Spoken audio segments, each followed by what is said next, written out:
6절요. 또 내가 들으니 허다한 무리의 음성도 같고 많은 물소리도 같고 큰 여성도 같아서 가로되 할렐루야 주 우리 하나님 곧 전능하신 이가 통치하시도다. 그 다음 또 들으니까 허다한 무리의 음성도 같고 많은 물소리와도 같고 큰 여성과도 같다는 것은 하늘도 찬송하고 땅도 찬송하고 바다도 찬송하고 만물이 찬송하니까 그 소리가 거대한 나이아가라 폭포 같습니다. 그냥 물이 떨어지는 물소리 같고 내성병력 같고 하나님의 음성 같고 만물이 함께 소리를 높여서 찬양을 드리니까 이 얼마나 거대한 찬양입니까. 이제 모든 마귀의 권세는 끝나고 우리 하나님께서는 예수 그리스도의 피를 통해서 이 땅을 구속한 그 구속의 역사가 완성되어서 천지와 만물이 하나님 통치하에 들어왔습니다. 아담과 하와 타락한 이후로부터 시작해서는 마귀가 공중 권세를 잡고 이 땅에서 하나님의 권세를 배제하고 자기 왕국을 세워서 얼마나 많은 파괴를 가져왔습니다. 그러나 하나님의 권세가 이제는 예수 그리스도로 말미암아 이루어져서 천하 통일이 됐습니다. 천하 통일이 돼요. 얼마나 좋습니다. 우리 한국도 여러분 일정 30년 전에 일본 사람 밑에 있을 때 우리가 얼마나 괴로워해서 그때 한국이 해방되기 위해서 수많은 애국지사들이 감옥에 갇혀 죽고 독립운동하다가 죽었습니다. 그때 여러분 얼마나 간절했기에 우리가 일본에서 해방이 되면 내 가죽을 벗겨서 북을 만들어서 북을 치고 나가면 그 뒤에 따라가겠다는 그런 노래가 있습니다. 여러분 내 가죽을 벗겨서 북을 만들면 어떻게 됩니까? 그처럼 간청했지만은 통일이 되고 해방이 되고 난 다음에 남북이 갈라지고 6.25의 처참한 전쟁을 겪고 55년 동안 남북이 서로 대치 상태에 있는데 이제 이번에 12일 날 대통령께서 북한을 방문하십니다. 아주 그 날짜가 좋아요. 왜냐? 오순절 다음 날 대통령이 북한을 들어갑니다. 오순절 성령의 역사가 일어나고 난 다음에 성령의 보내심을 받아서 북한으로 그 성령이 함께 하셔서 남북의 새로운 대화와 화해의 물결이 이루어지고 독일 통일이 된 것처럼 우리도 통일이 된다면 얼마나 환희가 있겠습니까? 우리 한 나라가 우리 백두산부터 한라산까지 한 대통령 하에 한 국회 하에 있게 되면 우리 민족의 수건이 이루어지고 얼마나 큰 찬양이 일어나겠습니까? 우리 한국도 통일되면 그렇게 큰 환희와 기쁨이 천지에 가득할 터인데 여러분 천지가 통일되었으니 하늘나라의 영광이 얼마나 크겠습니까? 그동안 사탄이 반역을 일으켜서 하나님의 사랑하는 자녀 아담과 하와와 그 후손과 손을 잡고 모반과 반역을 계속했기 때문에 하나님이 얼마나 마음이 상하시고 얼마나 안타깝고 그래서 그 아들 예수를 보내시사 인류의 죄를 대속하기 위해서 십자가에서 몸짓고 피 흘려 돌아가시게 하지 않으셨습니까? 이런 큰 희생을 치르고 우리 하나님께서 일하시사 비로소 사탄이 다 정비되고 우주가 하나님 통치권으로 들어오고 우리는 하나님을 아버지로 모시고 세세뭉토록 이제 하나님과 살게 되었으니 얼씨구나 좋다 절씨구나 좋다 이 얼마나 좋은지 말로 다 할 수 없습니다. 7절요. 우리가 즐거워하고 크게 기뻐하여 그에게 영광을 돌리세 어린 양의 혼인 기약이 이르렀고 그 아내가 예비하였으니 자 우리가 모두 다 즐거워하고 크게 기뻐하고 영광을 돌려야 됩니다. 왜? 어린 양의 혼인 기한이 다가왔습니다. 어린 양의 혼인한 신부는 교회 아닙니까? 여러분 교회가 예수 그리스도의 아내로서 그리스도와 혼인을 하는데 7년 환난 7년 동안 기다렸습니다. 7년 동안 이 세상을 정비하고 예수 믿는 사람들은 하늘로 공중에 올라가서 공중에서 7년 동안 그들은 상급 심판을 받고 그리고 혼인 준비를 합니다. 그리스도를 모시고 혼인할 준비를 하는데 7년의 기간이 걸렸습니다. 그러니까 얼마나 멋있게 단장하기에 여러분 7년이 걸려요. 원래 신부들은 다 이쁘지 않아요. 결혼 주례를 하면 제가 언제나 많은 신부들을 보게 되는데 신부들은 다 이쁘게 단장을 해요. 아주 자기 일생에 최고의 힘을 들여가지고서 단장을 하기 때문에 아주 신부들이 굉장히 다 이쁘요 보면. 그런데 우리가 이 신부 단장을 하는데 무려 근 7년이 걸리니 하나님께서 우리를 얼마나 아름답게 하겠습니까? 신부는 아름다움이 그 대상인데 예수 그리스도의 신부가 되었으니 우리는 천국의 모든 천사들이 다 흠모할 만큼 아름답게 단장을 하게 되는 것입니다. 모든 천군 천사들이 다 보고 입을 딱 벌릴 정도로 아름답게 단장을 하고 나오게 된다. 예수님이 우리의 형제요, 우리의 신랑이요. 얼마나 좋습니까? 그냥 신랑이 아닙니다. 우리는 그리스도 안에서 피조물에 대한 그리스도는 우리를 낳으신 아버지도 되고 우리의 형님도 되고 그리고 우리의 신랑도 되고 그래서 끊을래야 끊을 수 없는 정으로서 묶여져 있는 것입니다. 헤어질 수 없죠. 그런 큰 사랑과 은혜로서 그리스도와 우리는 하나가 되고 그리스도와 함께 우주를 상속으로 받아 영원히 사는 그런 역사가 일어나게 되는 것이기 때문에 얼마나 즐거워하고 크게 기뻐하지 아니할 수 없습니다. 우리가 즐거워하고 크게 기뻐하여 그에게 영광을 돌리시 어린 양의 혼인 기약이 이르렀고 그 아내가 예비됐다. 아내는 교회가 이미 7년 환란 전에 공중에 들어가서 예비되었습니다. 다 연지 찍고 곤지 찍고 전부 다 잔치할 준비가 다 됐습니다. 8절이요. 그에게 허락하사 빛나고 깨끗한 세마포를 입게 하셨은즉 이 세마포는 성도들의 옳은 행실이로다. 자, 성도들이 그리스도의 혼인잔치에 들어갈 때 아주 빛난 세마포 옷을 입었다 그러는데 이것은 성도들의 옳은 행실이라. 성도들이 예수 믿고 하나님 은혜로 그리스도의 의로움을 입었습니다.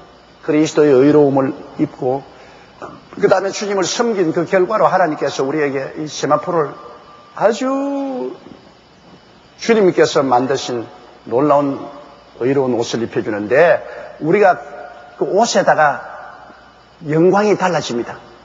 면류관이 따라서 우리 그 광채가 달라지는데요. 생명의 면류관, 주를 위해서 순교한 사람들은 생명의 면류관을 쓰니까 생명의 면류관이 그 옷에 반영되어서 그 색깔이 아주 찬란하고 영광스럽죠.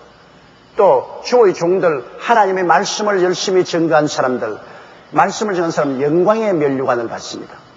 영광의 면류관.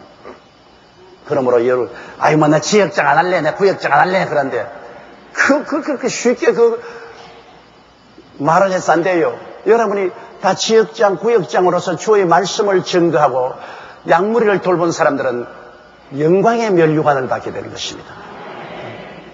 큰 면류관, 적은 면류관 다르겠지만은 그러나 영광의 면류관을 받게 되니 얼마나 좋습니까? 그런데 그 면류관 자리를 안 하겠다고 던져버리고 나홀로 구역장이 되어서 면류관 자격도 잃어버리는 그러한 일을 하면 어떻게 해요? 우리가 지역장, 구역장이 된 것은 양무리를 돌보라고 주신 하나님의 귀한 직책입니다. 아무나 주는 것 아니죠. 하나님이 주신 직책이니 이 직책을 받아서 내가 성실하고 충성스럽게 하나님을 섬기면 영광의 면류관을 받게. 그 다음에 의의 면류관이 있습니다. 이 땅에 살면서 의롭게 사는 사람, 죄와 타협하지 않고 정의롭게 사는 사람, 그래서 의롭게 살다가 핍박도 많이 받고 고통도 많이 입은 사람, 그러나 정의롭게 한 사람은 의의 면류관을 받아요. 또 의의 면류관을 쓰면 그것이 또 얼마나 그 세마포 옷의 영광을 비추지 않습니까? 그 다음에 제일 낮은 면류관은 시들지 않는 면류관입니다. 야, 이게 참, 이게 면류관은 면류관인데 시들지 않는 면류관이야. 그러니까 그거는, 없는 것보다 낫지만은, 그건 다른 사람에 비교해 볼 때 참으로 부끄럽단 말입니다. 생명의 면류관, 영광의 면류관, 의의 면류관, 이렇게 쓰고 나오는데 나는 시들지 않은 면류관 쓰고쓰니까. 이게 우리 지상에서는 웃지만은 천당에 올라가면 여러분, 영원히 그 면류관 쓰고 살아야 돼요. 그게 계속 차별이 되는 겁니다. 세마포 옷은 예수 그리스도께서 십자가에 못 박여 몸짓고 피 흘려서 값없이 주신 의의 옷입니다. 성도의 의로운 행실은 바로 예수 믿음으로 의롭다함을 얻기 때문에 예수를 믿음으로 예수님이 주신 의의 옷입니다. 그 의로운 세마포가 없이는 우리는 주님 앞에 설 수도 없죠. 그러나 면류관은, 거기에 쓴 면류관은 우리가 이 땅에서 어떻게 주를 섬겼는가에 따라서 그 면류관이 달라지죠. 생명의 면류관, 의의 면류관, 의의 영광의 면류관, 시들지 않은 면류관. 바울 선생께서 말하기를 하늘에 보면 해가 있고 달이 있고 별들이 있는데 다 하늘에 있어요. 그러나 해의 영광이 다르고 달의 영광이 다르고 별과 별의 영광이 다른 것처럼 부활한 사람도 다 그럴 것이라 그렇게 말했습니다. 많은 영혼을 주께로 인도한 사람은 하늘에 태양같이 빛날 것입니다. 그러므로 여러분, 우리가 하늘에 올라갈 때 우리 영광이 해와 같이 빛날 사람들, 그 얼굴이 광채라요.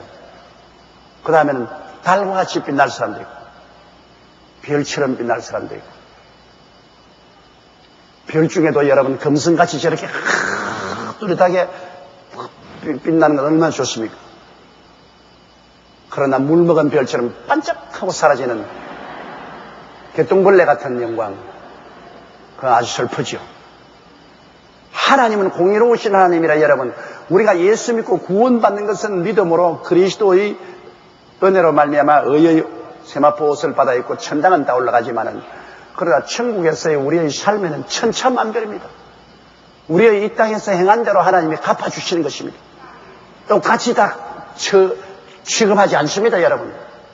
그렇기 때문에 우리가 주를 위해서 어떠한 사람은 목숨도 버리고 온 헌신과 충성을 다하는 것은 상 받을 것을 기대하기 위해서 하는 것이죠. 상이 없다면 왜 그렇게 하겠습니까? 이러므로 주님 오실 날이 가까운 이때 여러분께서 예수를 믿되 그냥 믿지 말고 상 받을 것을 생각하고 믿으라는 것입니다. 예수 믿고 일하되 여러분 주님께 상 받을 생각을 하고 물질 들이고 시간 들이고 몸 들이고 노력 들여서 주를 섬겨. 주님이 여러분에게 무슨 상 줄 만한 거리가 있어야 상을 주시죠. 아무 상 줄 일도 못했는데 무슨 상을 줍니까? 9절요. 천사가 내게 말하기를 기록하라. 어린 양의 혼인잔치에 청함을 입은 자들이 복이 있도다 하고, 또 내게 말하되 이것은 하나님의 참된 말씀이라 하기로, 천사가 요한에게 말하기를 기록하라. 어린 양의 혼인잔치에 청함을 입은 자들이 복이 있도다. 말로 다 할 필요가 없죠. 어린 양의 혼인잔치에 청함을 받은 사람은 복이 있다. 여러분, 우리 자매님들 중에서 처녀 시절에 아주 멋있는 남자를 봤는데, 저 사람은 결혼했으면 좋겠다. 그 사람이 많은 여자들 중에 선택을 하는데 그 중에 여러분이 딱 점이 찍혀서 그분의 신부가 되면 얼마나 복되게 생각하겠습니까? 기분이 좋지 않겠어요? 어제 내가 우연히 텔레비를 틀어보니까 당신은 누구인가 하는 프로그램이 나오는데, 거기에 남편이 사업에 실패하고 지지리도 못난 남편 데리고 사는 여자가 탄식을 하기를, 저걸 일찌감치 이혼해서 내 혼자 떠나오지 않고 여태까지 데리고 산 내가 아주 멍청이요 바보라고. 그래서 나도 한때는 큰 무역회사 다닐 때 서울대학으로부터 쫄쫄한 대학에 나온 수많은 남자들이 내 뒤에 끊임없이 줄을 섰다는데 그 중에 하나를 선택할 걸 잘 못했다고 그렇게 후회하는 대화를 내가 잠시 본 적이 있어요. 좋은 상대를 선택해서 서로가 만나서 가정을 이룰 수 있다는 것은 굉장히 좋은 일이죠. 이 세계에서 가장 좋은 신랑이 누구냐? 예수님이거든. 예수 그리스도에게 선택을 받아서 우리가 신부가 되어 그날에 혼인잔치에 그리스도 앞에 우리가 서게 된다면 이야말로 무엇으로서 비교할 수가 있겠느냐는 것입니다. 이 지상에도 좋은 남편, 좋은 아내를 만나면 아주 큰 축복인데 이야말로 우리가 말로 형용할 수 없는 아름다우신 우리 신랑 예수님, 그 예수님의 신부로서 초청을 받았다는 것은 이거 정말로 기가 막힌 일입니다. 말로 설명을 못해요. 너무 흥분되기 때문에 말로 설명을 너무나 기쁘고 너무나 좋은 것이에요.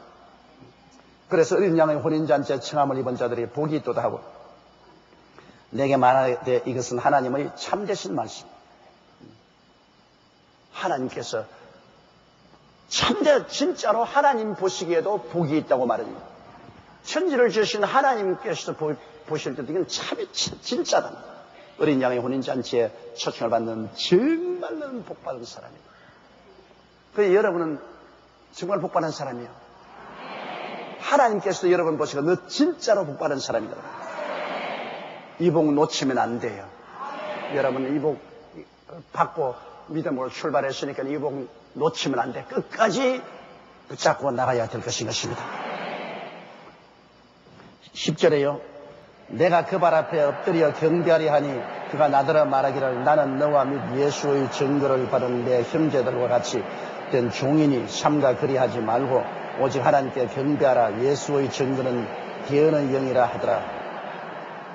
요한이 얼마나 감동을 했던지 너무 흥분해가지고서 그만 천사 앞에 저를 넙적했습니다. 자기에게 말을 하는 천사에게 저를 넙적하니까 그가 말하기를 나는 너와 및 예수의 증거를 받은 내 형제들과 같이 된 종이다. 천사는 우리 예수 믿는 사람들만 복음을 증거할 수 있습니다. 천사는 복음을 못 증거해요.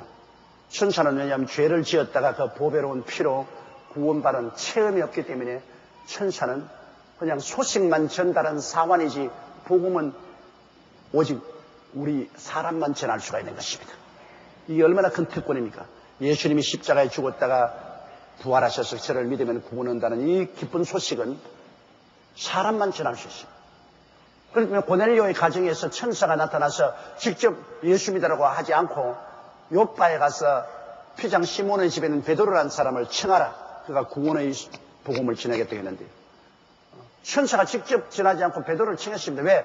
복음은 여러분과 나의 입으로만 전할 수가 있는 것입니다. 여러분과 나가 죄짓고 예수 믿고 구원받았으니까. 이러므로 천사들도 흠모하는 자리입니다. 우리가 복음을 전하는 이 자격이라는 것은 천사도 흠모합니다.